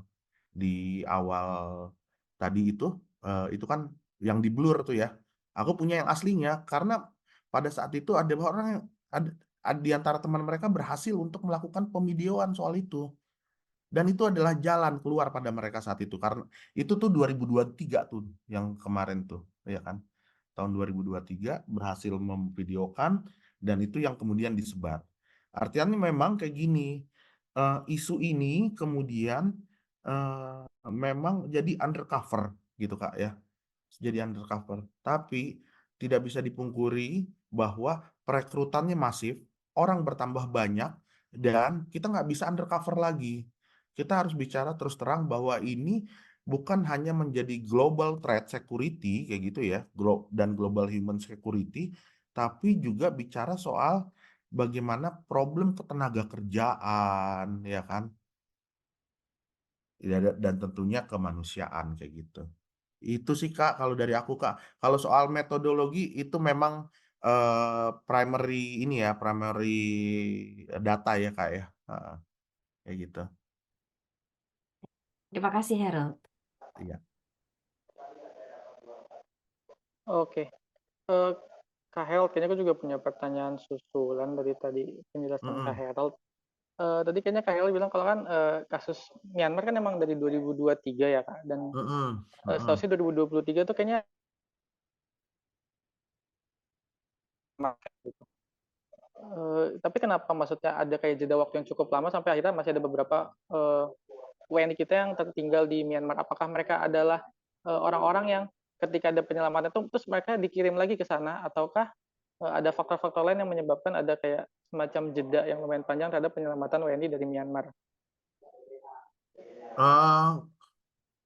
Dalam kurun waktu 6 bulan terakhir ini pertempuran makin sengit ya di Myanmar, dan tentunya pertempuran itu membuat semakin sulitnya pemerintah melakukan evakuasi. Tapi ya kita ngeharapin bahwa hal ini bisa kita lakukan lah ya, pemerintah Indonesia dapat melakukan evakuasi dan perlindungan kayak gitu. Ya alasan paling jelasnya adalah industri ini berarti industri yang besar kan ya, besar dan berbahaya ya kan. Artinya di situ ya kita akan berhadapan dengan orang yang bersenjata, berhadapan dengan orang yang mempunyai power gitu ya, dan tentunya itu pembicaraan lintas tinggi yang kayaknya belum bisa kita ketahui gitu ya kira-kira seperti apa gitu sih. Tapi ya tentunya di sisi keluarga korban apapun tindakannya ya mereka percaya bahwa negara itu melakukan perlindungan gitu. Gitu Sar. Oke Kak, jadi mungkin kalau berdasarkan penjelasan Kak Harold sendiri, salah satu yang paling berpengaruh adalah meningkatnya status militer di Myanmar ya Kak. Jadi pemerintah Indonesia semakin sulit berkoordinasi dengan mungkin KJRI di sana, KBRI di sana gitu ya Kak. Mudah-mudahan bisa lah ya kan, apa sih ya kan, kita pernah menyatukan Asia Afrika kok. Betul. Oh ya Kak, ini di kolom chat ada susulan dari Yovani tadi Kak, pertanyaan Iya, susulan dari gimana? Yovani. Gimana Izin membacakan. Yovani? Tadi sebelumnya, ini pertanyaan dari Yovani Kak. Tadi sebelumnya teman-teman kelompok lain sudah mention terkait perlindungan terhadap korban perlindungan anak. Dan juga disebutkan terkait upaya korban perempuan.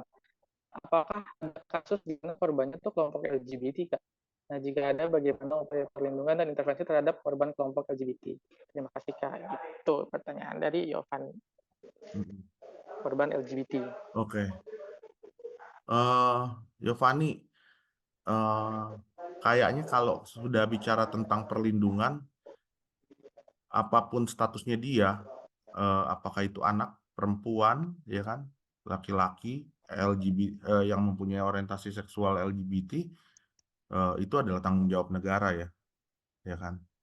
Jadi aku rasa di dalam situasi-situasi ini, ya itu mungkin perlu kita cari tahu ya tentang situasi itu ya. Cuman sampai saat ini belum ada contoh di mana ini ada problem ini kayak gitu, ya kan.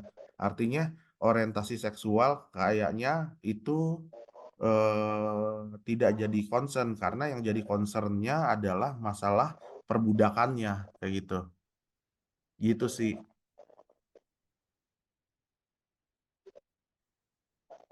Oke, semoga menjawab ya.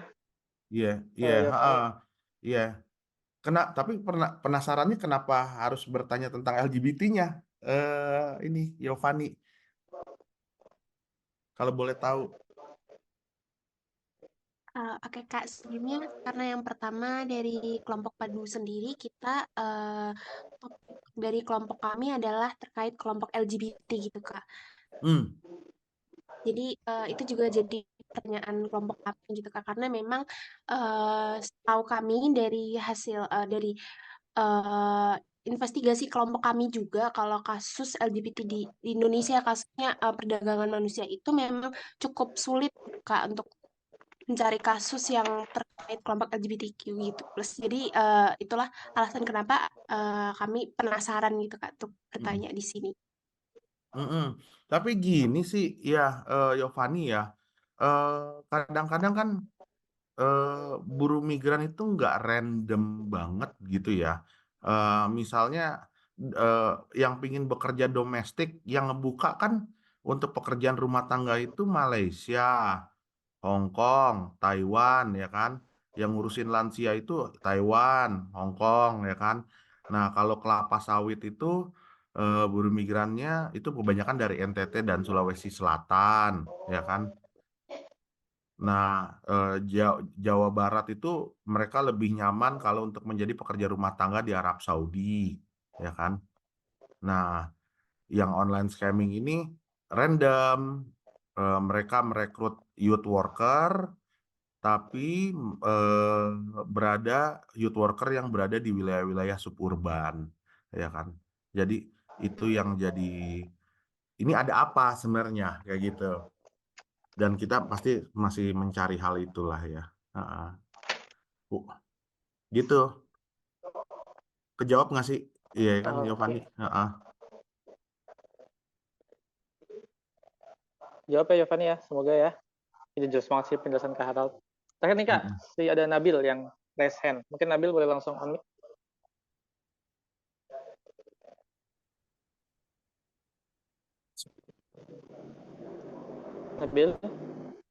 Nabil. Ya, halo. Mau masuk ya? Ya, oke. Oke. Terima kasih Kak Harold dan Kak Usar. Mau nanya sedikit aja sih. Mau balik lagi berdasarkan tadi mungkin beberapa pertanyaan teman-teman sebelumnya dan jawaban dari Kak Harold juga ya. Kalau mau ngomongin soal Indonesia lagi nih, sebenarnya kan salah satu kebanggaan juga bagi warga-warga kita kalau nantinya kita bekerja di luar negeri. Mungkin kalau bahasa kerennya sekarang diaspora kali gitu ya. Asik. Ya. Nah, kenapa sih Indonesia menjadi target dan kenapa banyak juga orang Indonesia jadi korban? Nah, terus apa sih alasannya kenapa rentan gitu Indonesia terhadap korban. Padahal kalau memang alasan ekonomi, mungkin banyak negara-negara yang ekonomi jauh lebih buruk dibanding Indonesia. Gitu sih, Kak Harold. Trims, terima kasih. Bill, itu pertanyaan yang sebenarnya harus dikembalikan kepada generasi kalian. Kenapa kalian berorientasi untuk berpindah dari Indonesia dan mencari pekerjaan di luar Indonesia? Aku balikin lagi, Bill.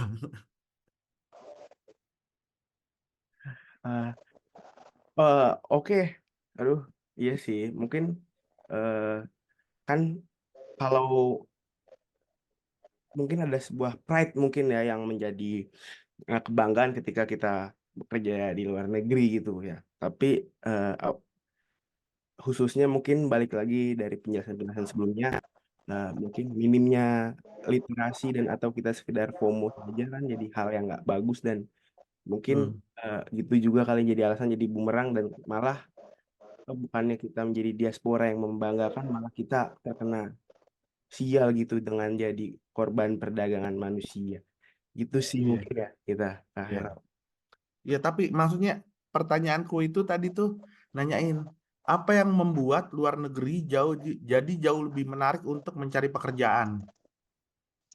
Oh, ya, dari pride juga mungkin ya, terus kurs dan mungkin banyak tenaga-tenaga kerja Indonesia yang mungkin punya keterampilan dalam merakit mungkin kali ya, lebih dihargai mungkin di luar gitu dibanding di Merakit. ya membuat sesuatu gitu mungkin Kak, kalau dari Oh gitu. Oke. Ya, karena pertanyaan itu bukan ke aku. Kalau aku akan udah tanggung nih, harus nggak bisa berpindah ya kan.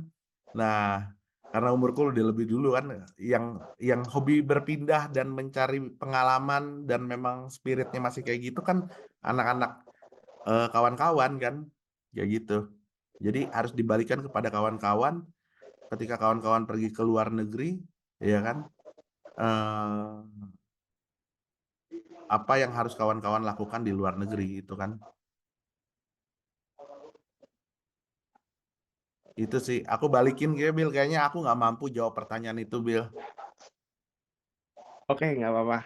Berarti buat menjadi pertanyaan kembali ke diri saya. Refleksi lah ya, refleksi Benar, kita benar, semua benar. ya. Ya. Refleksi. Makasih Kak Harold. Ya. Oke. Mungkin kalau aku mau nambahin jawaban Nabil ya, mungkin karena perkembangan sosial media dan globalisasi sih Kak. Kita ngeliat kayaknya luar negeri itu lebih bagus dibanding Indonesia. Orang luar negeri lebih kaya dibanding Indonesia, hidup mereka lebih tenang, hidup mereka lebih nyaman dan sebagainya. Akhirnya kita pada melihat bahwa ngapain sih di Indonesia gitu. Mendingan kita ke luar negeri aja. Gitu. Jadi akhirnya kita pada banyak kan tertarik untuk sekolah di luar negeri, untuk kerja di luar negeri, nggak di luar negeri dan sebagainya. Itu sih Kak. Iya, itu pertanyaan yang aku masih bingung aja ya, kenapa ya? Kok banyak banget kayak gitu? Oke. Sebetulnya ini kan ada pertanyaan, ini terakhir banget ya teman-teman ya. Ini terakhir banget pertanyaan dari Herna. Soal Wah, laris perlindungan manis korban. nih ya. Waduh. Ini terakhir banget ya Kak. Ya oke. Slow aja sih padahal saya mah. Oke, pertanyaan gini Kak. Tadi sempat dijelaskan bahwa ada korban yang berhasil mengumpulkan bukti seperti video dan lainnya. Namun di satu sisi ketika korban memberikan bukti tersebut kepada pihak berwajib, korban menjadi lebih beresiko karena korban telah mengungkapkan kejahatan tersebut. Kemudian bentuk perlindungan apa yang diberikan kepada korban yang sudah memberanikan diri melaporkan bukti kejahatan? Terima kasih. Itu pertanyaannya. Membawa bukti video apa tuh, coy? Mungkin kayak video yang penyiksaan yang dilakukan, mungkin Herna atau dari kelompok silaturahmi ada yang bisa konfirmasi lebih jelas. Sebelumnya saya izin off cam ya karena lagi nggak kondusif. Tadi sebenarnya saya sempat mendengar penjelasan dari Kak Harold sih Kak, kalau tadi kalau saya nggak salah tangkap ada korban yang memberikan bukti video tadi yang saya tangkap. Jadi makanya saya ingin memberikan pertanyaan lanjutan gitu terkait hal itu. Apa ternyata saya salah tangkap ya Kak? Enggak, ya itu bukti video ya, dan sebenarnya kalau kita di YouTube itu banyak tuh. Jadi kebanyakan kayak gini, orang-orang yang tidak memenuhi target itu antara dijual, kalau enggak mereka itu akan disiksa di dalam sebuah tempat namanya ruang hitam, ruang isolasi tuh, oh ya kan. Nah, tempat itu biasanya itu akan dihukum selama seminggu full agar kinerjamu bagus lagi, kata mereka seperti itu, ya kan. Tapi ruang hitam itu benar-benar ruang yang sangat mengerikan bagi para kawan-kawan pekerja di sana, kayak gitu, ya kan. Masuk dalam situ ya neraka dunia lah, ya kan. Nah, seringkali kawan-kawan ini mencoba untuk menghubungkan diri dengan dunia luar, ya kan, agar mereka mendapatkan atensi bahwa telah terjadi seperti ini. Itu kan SOS kan sebenarnya, kayak gitu, ya kan. Nah, dan ketika hal itu terjadi, harapannya ada penggerebekan dari Interpol, ada penggerebekan dari kepolisian untuk mereka bisa dibebaskan, kayak gitu. Jadi video-video itu sebenarnya memang video yang dihasilkan dari para korban yang memang udah nggak tahu lagi bagaimana caranya, kayak gitu ya. Makanya sebenarnya kita tuh punya banyak PR untuk ngejelasin gimana caranya supaya orang tuh kalau mau bermigrasi aman, tahu gimana caranya, ya kan?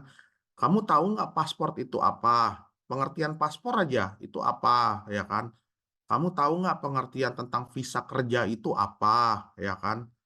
Kamu tahu nggak hak kamu di negara misalnya kerjanya di Kamboja? Kamu tahu nggak hukum perburuannya di sana tuh seperti apa? Sehingga orang bisa terselamatkan dari jerat kerja paksa tadi, kayak gitu. Itu, Oke, makasih Kak Harun. iya. Semoga menjawab. Semoga nggak Mungkin boleh, menjawab ya. karena memang waktunya sudah, Habis nih.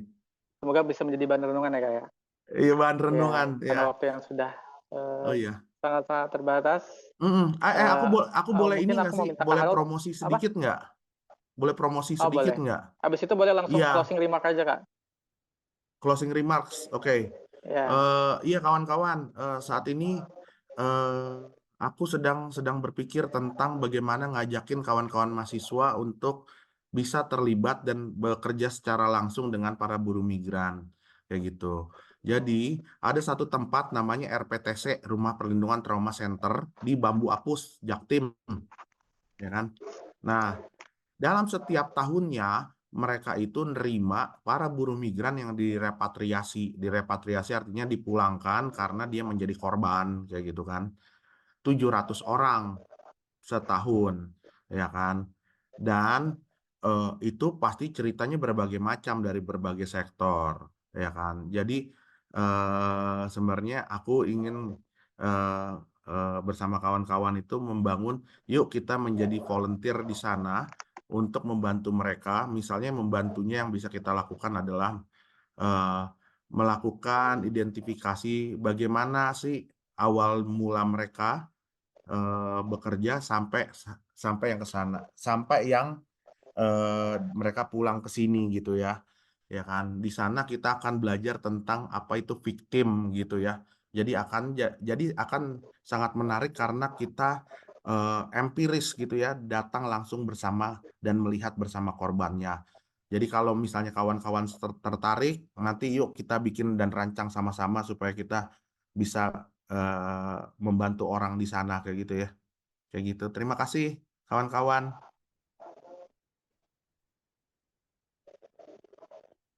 oke. Ada closing remark nggak Kak buat pertemuan hari Closing ini? remark. Apa cukup Iya. segitu saja? Closing remark saya adalah Ya, semakin promosi. banyak kawan-kawan muda kita percaya bahwa kawan-kawan muda itu adalah membawa suara generasinya. Jadi biarkan suara generasi kalian memperbaiki bangsa ini dengan lebih baik. Iya, Oke. iya. Mantap sekali closing remark-nya. Dan juga jangan lupa diingat ya teman-teman, ada yang namanya Rumah Perlindungan Trauma Center di Bambu Apus Jaktim. Dibuat kita yang tertarik dengan isu-isu buruh migran ya boleh. Nanti kita mungkin ada koordinasi volunteer. Nanti kita mungkin koordinasi juga sama Kak Harold kali ya. Terakhir, summary dari Ananda untuk pertemuan hari ini. Kepada Ananda dipersilakan. Oke, terima kasih Kak Usar. Sebelumnya suara saya terdengarkan ya?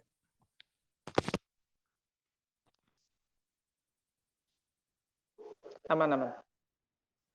Oke, mungkin untuk merangkum apa yang sudah didiskusikan hari ini, pertama tadi kita ngebahas dari paparan pertama, ngebahas soal kebijakan pemerintah terkait perdagangan manusia, di mana ngebahas tentang kebijakan kuratif dan preventif, di mana kebijakan ini dibuat untuk menangani kasus perdagangan manusia yang mencakup berbagai upaya seperti pencegahan dan penegakan hukum. Nah, kebijakan itu juga didukung dengan adanya program-program yang dijalankan dengan semangat anti perdagangan manusia, seperti pendekatan 3P, yaitu pencegahan, perlindungan, dan penuntutan, penanganan pekerja migran, dan rencana aksi nasional PTPPO. Nah, dalam penerapannya, untuk memaksimalkan program serta kebijakan yang telah ada, dibuatlah kerjasama-kerjasama, baik dalam bilateral dan multilateral maupun internasional dalam memerangi perdagangan manusia. Di sesi selanjutnya, bersama Bang Harold tadi menjelaskan tentang IJM Indonesia, di mana IJM Indonesia ini sudah berdiri selama 2 tahun di Indonesia, dan organisasi ini melihat bagaimana perdagangan orang ini sebagai suatu hal yang terorganisir. Jadi kita tidak hanya berfokus kepada korban, tapi juga bagaimana mengatasi pelaku. Nah, di sini juga tadi dijelaskan bagaimana modus yang biasa digunakan oleh broker atau pelaku dalam melakukan penipuan dan perbudakan. Di mana perekrutan ini tidak hanya dilakukan oleh lintas negara, namun juga lembaga seperti pendidikan keterampilan resmi. Nah, dalam memerangi perdagangan manusia dan mengatasi permasalahan tersebut, IJM Indonesia melakukan kerjasama melalui koordinasi serta membuka pengaduan atau hotline bagi masyarakat. Nah, dengan ini kita dapat meningkatkan kesadaran masyarakat bahwasanya perbudakan dan perdagangan manusia dapat dilakukan oleh pelaku serta modus-modus yang tidak kita duga. Maka dari itu, pencegahan dan penanganan yang dilakukan juga memerlukan kontribusi serta diplomasi yang kuat dalam membenahi penegakan anti perdagangan manusia. Mungkin sekian refleksi untuk hari ini dari saya. Terima kasih. Oke, terima kasih Ananda. Kak Harold, terakhir. Ya, apa tuh? Tadi soal yang RPTC tadi, boleh nggak sih Kak kita minta kontaknya kalau kita mau berniat volunteer magang, kita bisa kontak ke siapa? Bagaimana? Nah, kita tuh sebenarnya kantornya di Menara Astra tuh, tapi 1 bulan lagi mau pindah dan saya belum tahu tuh tempatnya di mana kayak gitu ya. Jadi, tapi sebenarnya saya base-nya bukan Jakarta, saya base-nya Bandung. Jadi kalau kawan-kawan tertarik lagi main di Bandung, hubungi saya ya, kayak gitu. Ya kan kita bisa Kira-kira boleh ngobrol-ngobrol. di-share kontaknya Kak atau nanti Ada, lewat Kak Purwi aja? Ya, tapi jangan dikasihin ke ini ya, jadi judi online ya. Jangan dimasukin grup keluarga juga ya Kak Harold. Iya. Nah, iya, ini nih nomor saya nih. Kayak gitu. Oke, teman-teman boleh di screenshot, boleh dicatat, copy dan sebagainya. Iya. Mungkin bagi teman-teman yang belum sempat bertanya atau masih punya pertanyaan, nanti boleh kontak kita. Nanti mungkin kita akan teruskan pertanyaan ke Kak Harold, mungkin untuk ada pertanyaan-pertanyaan susulan. Sekali lagi saya ucapkan terima kasih kepada Kak Harold atas kesediaannya, waktunya, paparannya, berbagi ilmu, berbagi pengalaman dengan kita semua. Semoga pertemuan kali ini dapat menjadi suatu trigger lah bagi kita untuk lebih. Iya. Ayolah kerja bareng-bareng kita. Bagaimana? Oke, akhir kata saya ucapkan mohon maaf apabila ada kesalahan selama proses ini berlangsung. Salam sehat untuk semua. Terima kasih. Sampai jumpa di kesempatan-kesempatan hebat berikutnya. Terima Iya, kasih semua. terima kasih kawan-kawan.